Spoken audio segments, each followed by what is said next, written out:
Pawan కేర Congress party అధికారం పెట్టింది. అనవసరమైన వివాదం ఎలక్షన్స్ ముందు చూపుకున్నాడు. ఒకటి ఆ హేమంత్ బిశ్వా శర్మ వాళ్ళ ఆవిడికి 3 పాస్పోర్ట్లు ఉన్నాయి.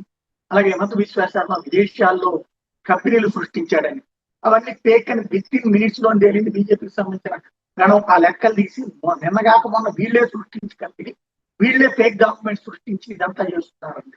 దాని మీద కేసు నమోదైంది. పవన్ కేర తెలంగాణ హైకోర్టులో బెయిల్ తెచ్చుకుంటే ఆ తర్వాత అది కొట్టివేయబడింది. విచారణకు అటెండ్ అవ్వమని చెప్పింది. తాజాగా అతను విచారణకు అటెండ్ అయ్యాడు. 2 రోజులు అటెండ్ అయ్యాక అస్సాం స్పెషల్ బ్రాంచ్ 2 రోజులు విచారించాక మళ్ళీ 25న రమ్మంది. నేను సహకరిస్తున్నాను కాబట్టి మళ్ళీ వస్తాను అని చెప్పుకొచ్చారు. మరి సీఎం భార్య మీద మీరు చేసిన ఆరోపణ కట్టుబడి ఉన్నారంటే ఇప్పుడు చెప్పట్లా. నిజమంటే కనుక ఊరు కట్టుబడి ఉన్నామని చెప్పాలి కదా. మీరు ఇంత ముందు చేసిన ఆరోపణ మీద మీ వైఖరి ఏంటంటే దానికి చెప్పడం అంటే ఓవరాల్ గా కాంగ్రెస్ పార్టీ ఇరికిచ్చి పాడేసింది అనమాట. ఇప్పుడు ఏం చేయాలో అర్థం కాక తలపట్టుకున్నాడు. మన విశ్వాసం అయితే వదిలేందుకు చెప్పగలేదు.